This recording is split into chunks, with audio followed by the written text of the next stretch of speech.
오늘 인터넷 신문을 보다가 감격하기도 하고 쓰러질 뻔했어요. 무슨 얘기냐면 우리나라 전체 신자의 92%가 성경은 하나님의 말씀이랍니다. 한 점도 틀림없이 하나님께서 기록해 주신 하나님의 말씀입니다. 그렇죠?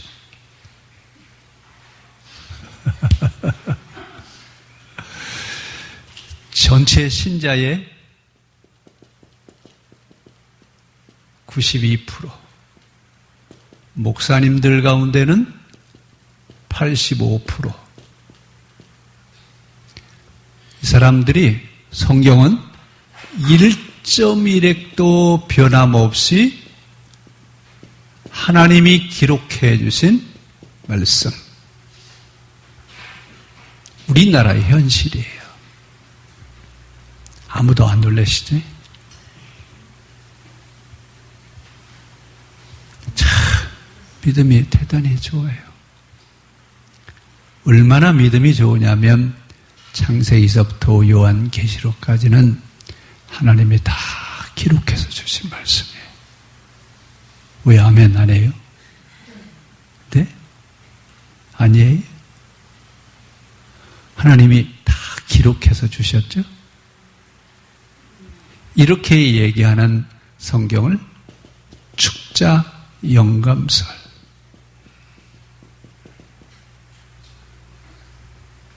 축자영감설이라는 말은 하나님이 말씀하시는 것을 다 받았었다. 하나님은 말씀하시고 사람들은 그 말씀을 다 받아서 적어놓은 것이 성경이다. 그래서 성경은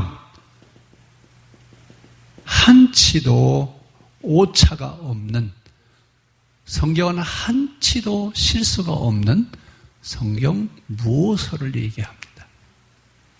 이게 지금 우리나라의 현실이라 그 얘기예요. 자, 우리는 그동안 이것 때문에 여러분들 많이 갈등했어요.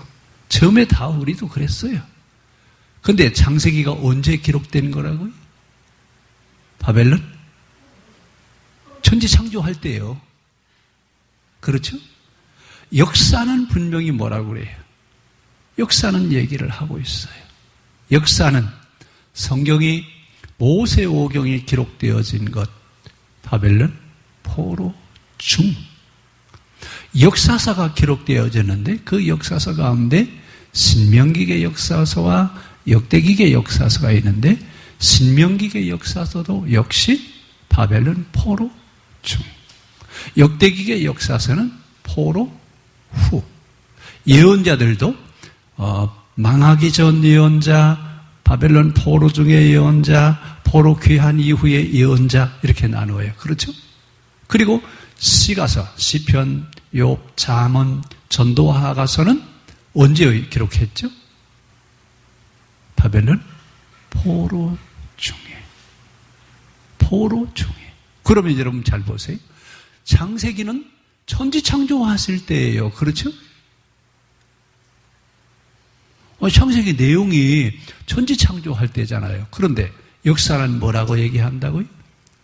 모세오경은 바벨론 포로 중에 기록해놨다. 누가 기록했어요? 바벨론 포로 생활하면서 누가 기록했어요? 누가 기록한 건 여러분 기억 못 하실 겁니다. 그렇죠? 그러면 구약 성경이 39권이죠? 그렇죠? 39권이 정경화 됐어요. 근데 캐톨릭 성경하고 개신교 성경하고 구약 성경이 달라요. 그렇죠? 개신교는 39권, 캐톨릭은 47권. 아무도 안 놀라시네. 우리가 보는 성경하고 천주교에서 보는 성경이 달라요. 천주교에서는 애경과 위경이라고 하는 책들도 성경에 들어있어요. 우리는 정경만 성경에 기록해 놨어요. 그러면 이런 과정을 거쳐서 성경 39권이 정경화될 수 있도록 정경화 작업을 언제 하죠? AD? 우리가 지금 가지고 있는 39권 성경으로 묶어진 것이 서기 90년대에 만들어졌다 그 얘기예요. 누가요? 요하난 벤자카이에 의해서 얌리아 종교회의 때 39권이 정경화되어집니다. 그러면 구약생활, 구약이 진행되어지는 동안에는 성경이 있어요, 없어요? 있어요? 성경 없이 신앙생활 한 거예요. 지금처럼 우리가 성경을 이렇게 들고 신앙생활 했다라고 그렇게 생각을 하는 거예요. 그러면 그때는 바벨론 포로기 합시다. 포로기가 586년부터 536년까지. 그렇죠? 약 70년 동안, 그렇게 70년이라고 그래요. 그때 종이가 있었죠? 예? 종이가 언제 나왔죠? 네? 스메르 문명 때요? 스메르 문명이면 BC 3000년경인데 그때 종이가 있었어요?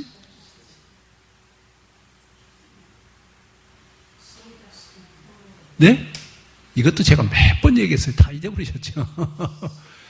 AD 103년 중국의 후안의 체륜이라고 하는 사람이 종이를 만들어요. 그러면 여러분 종이가 언제 나왔다고요? 네? AD면 예수님 돌아가시고 약 한 70년 뒤에 그때 가서 종이가 나왔다고요.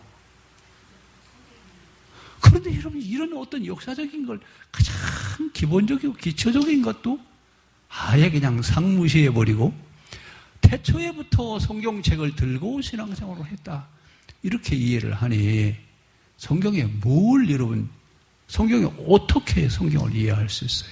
성경의 역사를 빼놓고 역사란 말은 컨텍스트란 말인데 그 시대의 배경을 빼놓고 성경을 어떻게 이해할 수 있어요? 이러니까 한자 하나님이 불러주셔서 우리에게 말씀해 주시는 축자 영감설에 대한 신앙을 가지고 있는데 그래도 교인들은 그렇다고 생각하지만 목사님들 85%가 그렇다고 혹시 그 기독교 뉴스라고 하는 인터넷 뉴스를 보실 수 알거든 한번 들어가서 보세요. 이런 현실 속에 지금 우리가 신앙생활을 하고 있어요. 이러면서 이제 이렇게 생각하고 있는 분들에게 요한계시록에 대한 얘기를 한다면 요한계시록은 언제 기록되어지죠? AD 96년경 로마의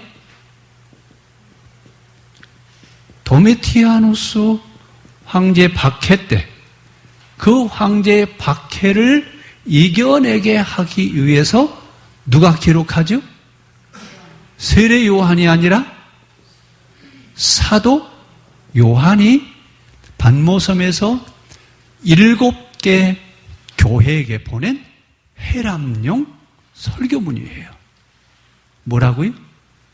해람용 설교문이에요. 그런데 그 요한계시록에는 3편의 설교가 들어있습니다. 3편의 설교를 초대 7개의 교회에게 돌려가면서 읽도록 하게 한 책이 요한계시록이에요. 자, 그럼 이제 우리가 이 요한이, 사도 요한이 기록한 요한계시록을 이해하기 위해서 우리는 요한복음도 이해하고 가야 돼요. 왜냐하면 자, 공관복음서라고 하는 책과 요한복음은 같을까요? 다를까요?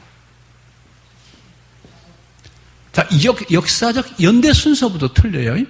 공관복음서는 마테마가 누가복음인데 AD 60년에서 70년경에 문서화됐을 것이다 라고 하는 얘기예요. 정확한 숫자는 아무도 몰라요. 그냥 우리가 추측해서 얘기하는 거예요. 그리고 요한복음은 그럼 언제 기록한 거예요? AD 100년경에 기록하는데 공관복음서의 기록 장소는 어디예요? 팔레스타인이에요. 그냥 이스라엘이라고 할게요. 공관복음서는 배경이 이스라엘을 중심으로 해서 기록했다고 한다면 요한복음은 에베소서에서 기록을 해요. 누가요? 요한이.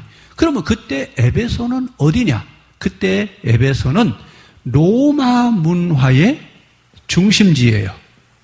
그러면 공관복음서는 히브리 문화적 배경을 가지고 있다면 요한복음은 헬라 문화의 배경을 가지고 있어요.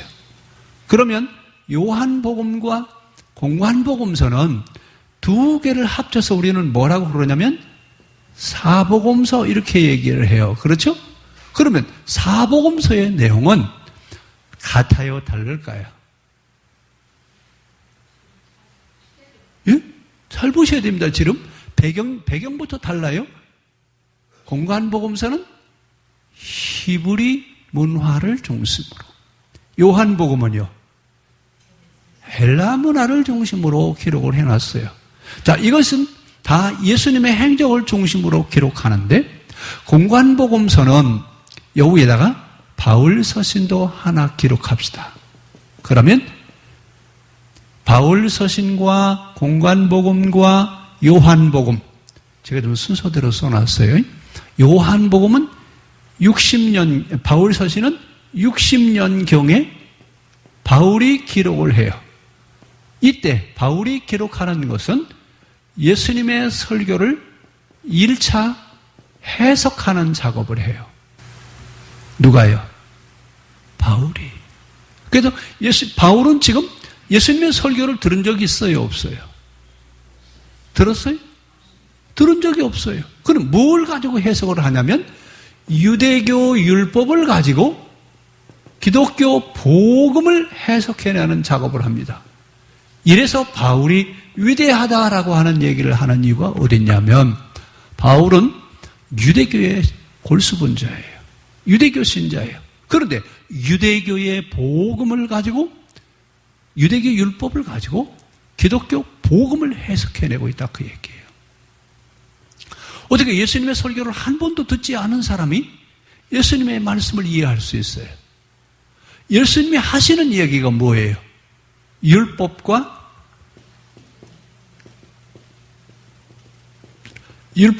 선지자를 완성하러 오신 분이에요. 그러니까 바울은 율법을 알아요, 몰라요? 선지자는요. 그러니 예수님의 설교를 듣지 않아도 이해할 수 있어요. 그래서 바울 서신이 맨 먼저 복음에 대한 문제 제기를 한다면 그 문제의 답을 공관복음서가 하고 있고 공관복음서가 제기한 문제를 요한복음에서 답을 하고 있습니다. 그래서 바울 서신과 공관복음서를 예수님의 1차 말씀을 해석하는 책이라고 한다면 요한복음은 2차 복음의 해석서입니다. 그러니까 그러면 요한복음과 요한계시록은 어떤 차이가 있을까요? 그럼 너무 어려우면 공관복음서와 요한복음서가 말하려고 하는 건 주로 공관복음에서는 뭘 말하고 있어요? 유대교라고 하는 종교가 이대로 가다는 유대교라는 종교가 어떻게 된다고요? 예? 지금 유대교라고 하는 종교가 고장났어요. 병들었어요. 이것을 고쳐야 된다. 그래서 예수님이 설교하는 내용을 보면 우리 지난번에 얘기했죠. 가르치는 사역과 고치는 사역이 같이 병행되어지는데 갈릴리 지역에서는 구원의 복음을 선포하는데 예루살렘에 오시면 말씀을 가지고 설교를 하시면서 가르치세요. 누구를 가르치세요?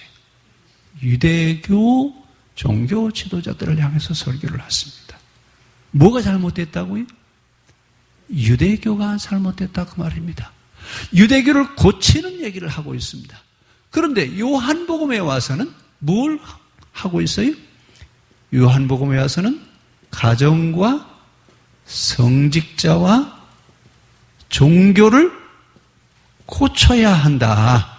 이것이 고쳐지지 않으면, 그런데 여기서 공관복음에서는 유대교에 대한 얘기를 하고 있고 요한복음에 와서는 유대교식 기독교에 대한 얘기를 하고 있습니다. 그러니까 공관복음에서는 유대교 신앙이 잘못됐다라고 하는 것을 지적한다면 요한복음에 와서는 기독교 신앙이 이대로 가다가는 유대교와 같이 타락할 수밖에 없다. 그러니 유대교 신앙을 가져서는 안 된다. 그러면서 요한이 가장 중점적으로 보는 것이 뭐냐면 가정의 중요성. 그 다음에 종교가 이렇게 가서는 안 된다. 성직자들을 바로 고치지 않으면 기독교를 세울 수 없다. 그래서 가나 혼인잔치에 대한 이야기. 요한복음의 첫 번째 예수님의 사역에 대한 이야기를 뭘로 설명을 하고 있어요? 가나 혼인잔치. 그 뒤에 성전에 가서 성전 정화하시는 얘기 나오죠. 이 성전 정화에 대한 이야기는 종교에 대한 이야기면서 성직자들에 대한 고발입니다. 그러니까 유대교 종교에 대한 얘기, 유대교와 관계된 이야기는 공관복음에서 얘기를 했다면 요한계시록은 기독교가 이대로 가서는 안 된다. 기독교에 대한 고민이 어디에 들어있어요? 기독교에 대한 고민을 하고 있어요. 기독교가 이렇게 가서는 안 된다는 얘기예요. 그런 고민을 가지고 있는 요한이 또 기록한 책이 뭐예요? 계시록이에요. 그러면 계시록에는 누구의 고민이 들어있을까요? 계시록에는 요한복음에 있는 요한의 고민이 계시록에도 들어와 있다는 얘기예요. 그러면 계시록을 이해할 때 우리는 계시라고 하는 말이 아니라 누구의 고민을 이해해야 돼요? 요한의 고민이에요. 그러면 요한이 고민하는 고민은 뭐에 대한 고민이에요? 요한의 뜻을 이루어가기 위한 거예요? 아니죠. 어떻게 하면 하나님의 뜻이 기독교를 통해서 이루어질 수 있겠느냐. 이것을 고민하는 것이 요한이에요. 이 고민을 가지고 박해를 받고 있는 기독교인들에게 뭐라고 얘기해요? 우리가 하나님의 뜻을 실현하기 위해서 끝까지 박해를 견뎌내고 이 어려운 신앙을 이겨내자. 승리하는 자에게 하나님의 면류관이 있다. 이 얘기를 지금 계시록에 와서 하고 있다 그 말입니다. 그러니까 계시록을 이해하기 위해서는 요한복음부터 어떻게 와야 돼요? 요한복음을 이해하고 계시록으로 와야 돼요. 그러면 요한계시록과 요한복음은 관계가 있을까요? 없을까요? 전혀 다른 책이죠? 그래요? 아닙니다. 요한복음을 이해하고 그리고 어디로 와야 돼요?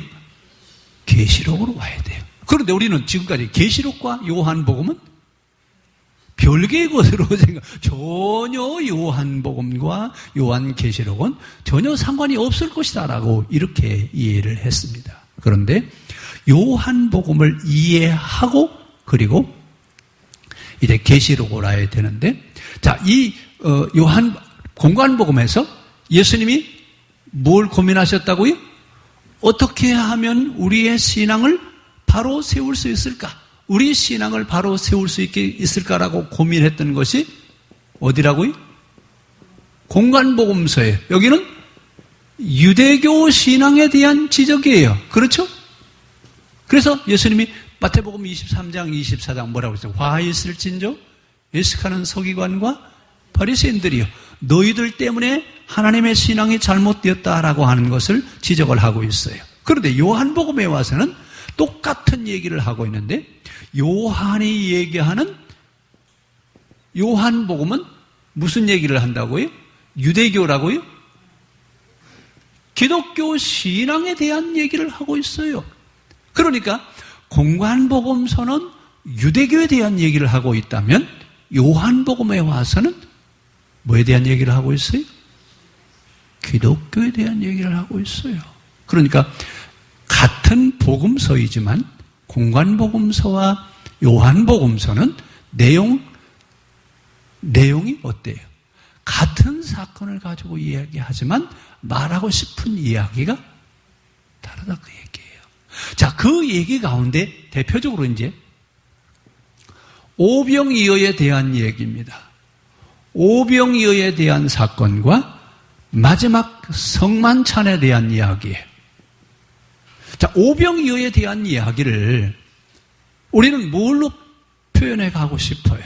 공관복음서에서는 예수님은 하나님의 아들이시요 아브라함의 자손이요 이러면서 하나님됨에 대한 얘기를 우리에게 얘기를 하고 있어요. 그렇죠? 그래서 제자들에게 뭐라고 얘기해요?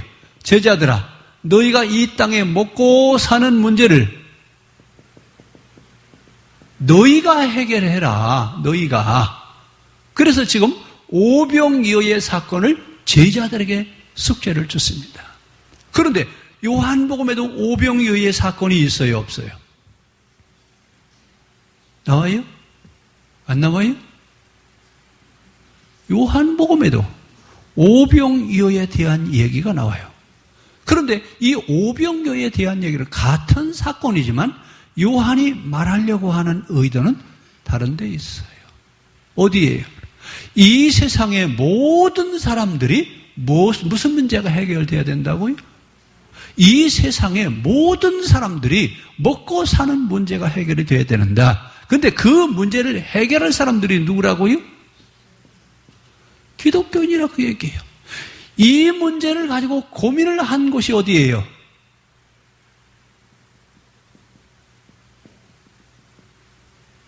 사도행전에 뭐라고 그랬어요? 내 것 없이 다 공통으로 서로 나눠주고 필요한 대로 써야 안 써요. 그게 어디서 나왔어요? 그 이야기가 바로 여기서 나오는 거예요. 기독교인들은 너희가 이 땅에 있는 사람들의 먹는 문제를 해결해라. 이것이 로마를 뒤엎는 엄청난 사건이 일어난 겁니다. 이래서 로마 제국이 기독교를 국교로 받아들여야 안 받아들여요? 로마가 이러면 항복한 건요, 다른 데서도 영향을 받았지만, 내 것 없이 살아가는 유무상통하는 여기에서부터 문제가 생겼어요. 또 하나 문제는 뭐냐면, 성만찬에 교리화 하지 말라 그 얘기예요. 저도 성만찬식 매달 했어요.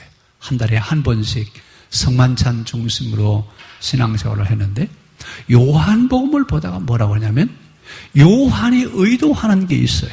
요한이 의도하는 것은 성만찬을 교리화하지 말아라 그 얘기예요. 내 살을 먹고 내 피를 마셔라.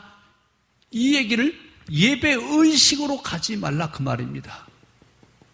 이 말은 예배의식화하지 말고 교리화하지 말고 이것을 너희는 항상 먹고 사는 문제가 해결되어지게 하는 그 일을 하는 것으로 성만찬과 오병이어의 기적을 그렇게 이해해라 그 말입니다. 그래서 너희는 먹고 사는 문제를 해결하라 그 얘기예요.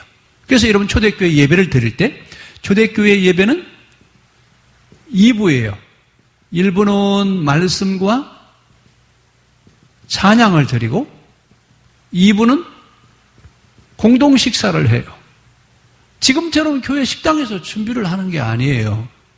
그런데 그때는 누가 준비를 해와요? 이때 교회 안에는요, 노예도 있고 가난한 사람, 정말 때거리를 때울 수 없는 이런 사람들도 오고 지주들도 오고 이런 사람들이 같이 섞여 있어요. 이때 공동 식사는 누가 준비하느냐면 있는 자들이 준비를 해와요. 그런데 자기 먹을 것만 해오죠? 그래요? 같이 여러 사람들이 같이 먹을 수 있는 음식을 준비해 옵니다. 이 얘기가 무슨 얘기냐? 이 세상에 먹고 사는 문제, 이 문제를 해결하는데 이 문제는 누가 해결해야 되느냐? 있는 자가 없는 자의 먹고 사는 문제를 해결해 주라 그 말입니다. 그러면 지금도 여러분 이 문제에 대한 답이 나왔어요? 안 나왔어요? 성경은 뭐라고 그래요? 먹고 사는 것 때문에 염려하는 사람들은 있는 사람들이 그 사람들의 문제를 해결해 주라 그 얘기. 대답이 돼야 안 돼요. 네? 성경 분명히 대답하잖아요. 있는 사람들이 내놓으면 없는 사람들 살 수 있어요. 그런데 요즘은요, 어때요? 있는 사람들은 내놔요? 여러분 놀라지만 대기업들이 가지고 있는 현금이 얼마라고요? 투자한 것도 아니에요. 현금으로 가지고 있는 것만 뭐 하려고 그렇게 가지고 있죠? 누구만 살라고 해요? 자기만 살려고 하는 것은 용납받을 수 없다 그 얘기예요.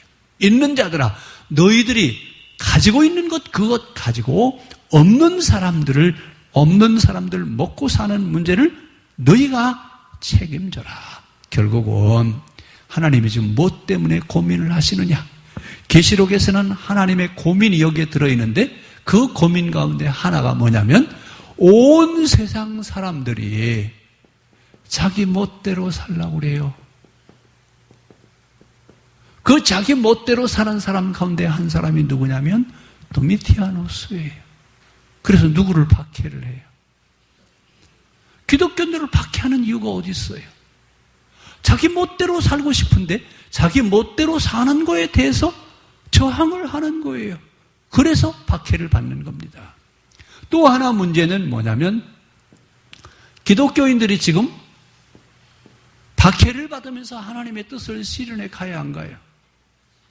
목숨을 내놓고 하나님의 뜻을 실현시켜 가는 겁니다. 뭐가 더 귀중해요? 사는 게 중요해요? 신앙생활이 중요해요? 요즘 이렇게 물으면 말도 안 된다고 그래요. 근데 그 당시에는요. 사는 게 중요해요? 신앙생활이 중요해요? 신앙생활이 중요했어요. 이것이 여러분 초대교회가 하나님의 뜻을 이 땅에 실현시킬 수 있는 그런 역사를 이루었습니다. 그럼 오늘 우리는 다시 또 물어봐야 돼요. 내 멋대로 신앙생활을 하고 있어요? 아니면 하나님 말씀대로 신앙생활을 하고 있어요? 목숨과 신앙에 대한 얘기를 한다면 뭘로 대신할 수 있어요? 신앙을 위해서 목숨을 내어놓을 수 있어요? 만약에 지금 우리 시대에 도미티아노스 황제 때 당하는 그런 핍박을 당한다면 교회 안에 몇 명이나 남아있을까요? 예? 이것이 누구의 고민이라고요? 하나님의 고민이고 요한의 고민이에요. 이런 박해, 이런 어려움이 왔을 때 과연 기독교가 신앙을 지켜갈 수 있겠느냐? 기독교를 세워갈 수 있겠느냐라고 하는 얘기예요. 여러분 우리는 박해에 대한 얘기라고 보지 말고 우리가 신앙을 지켜갈 수 있느냐? 도미티아누스 황제 때 초대교회 그렇게 박해를 받으면서 그들은 신앙을 지켰어요? 안 지켰어요? 옛날 얘기하지 말자고요. 지금 우리 얘기를 해야 돼요.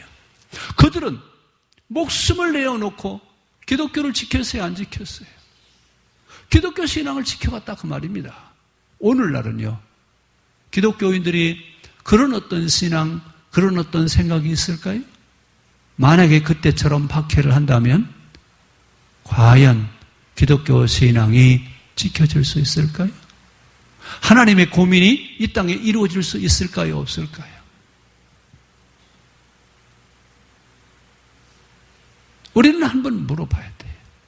요한계시록이 무슨 책이냐라고 하는 얘기를 알기도 전에 하나님이 어떤 고민을 하고 계시냐, 하나님이 뭘 우리에게 원하시느냐라고 하는 얘기예요.